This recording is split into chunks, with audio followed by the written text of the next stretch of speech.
Those of you who've done these monthly connections with us for years would know that I love to start them out with about a half hour of the latest and greatest evidence from across the veil.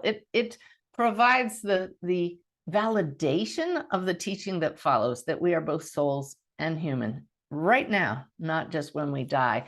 And along with the evidence, to share magical moments of synchronicities and signs, those beautiful God winks from across the veil. So our director for the Wolf's Message documentary is kind of new to all of this. His name is Jim Spruell. And like I said, I'll be featuring him in my keynote because he has a son across the veil named Dakota. And he's the perfect person to do this because he now gets it. He gets how very real the afterlife is after having communications from his son. But I said to him when he agreed to take on this project of filming the movie, watch out, Jim, you better buckle your seatbelt because you're going to start having synchronicities and signs from not just Dakota, but the universe and from Wolf as you work on this project. And sure enough, not very much into it, before he came out here to Idaho, he texted me that he was in a tire shop having a hole in his tire repaired.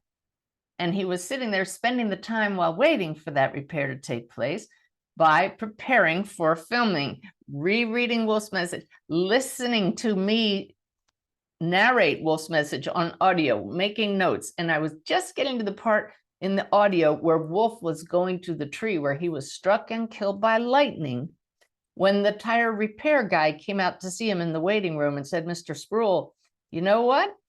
You didn't have just one hole in your tire from a screw, you had two. And he said, I guess lightning really can strike twice.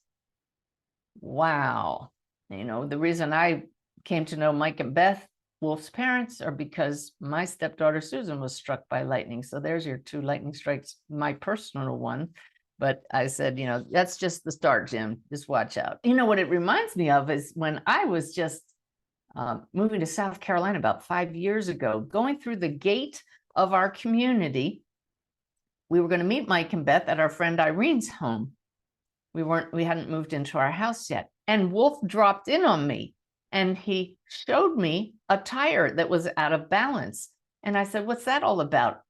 And he put in my mind's awareness that his parents had a screw in their tire. And so we got to Irene's house ahead of Mike and Beth. The second they pulled into the driveway, I rushed up to them. And instead of a big greeting, I said, Wolf is here. And he says, you have a screw in your tire. And they said, no, that's not possible. And I just walked right up to the tire and I said, and there it is. It was, the tire could have stopped on top of it. You know, we could have had to look all the way around it, but it was just right in sight.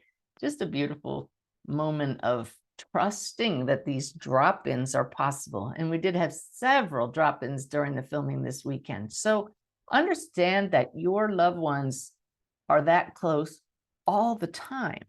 Their reality interpenetrates our reality, like TV channels overlapping. And so they're not always interacting with us, but at special moments, they may make themselves aware, they may make themselves known to you. That's the word. So just, how about right now, just set a clear intention. Yeah. Just close your eyes with me for a moment. If you would really like to be more aware of when your loved ones are around, just set the intention. Okay, my loved ones in spirit and my guides, help me to notice when I have a drop-in. Give me an unmistakable sign that I need to pay attention, that someone is trying to communicate with me now. All right. Now, I personally gave my guides permission to take my breath away when somebody drops in, temporarily, just enough to get my intention. I also sometimes get lightheaded, and I know it's not a physical problem with me. Oh, there's a spirit here. So perhaps while we set our intentions here, you might just take a moment and give your guides permission to get your attention in an attention-getting way, as long as it's not harmful, right? So just do that. And that moment of pausing and setting an intention is truly powerful and will help you to be more aware.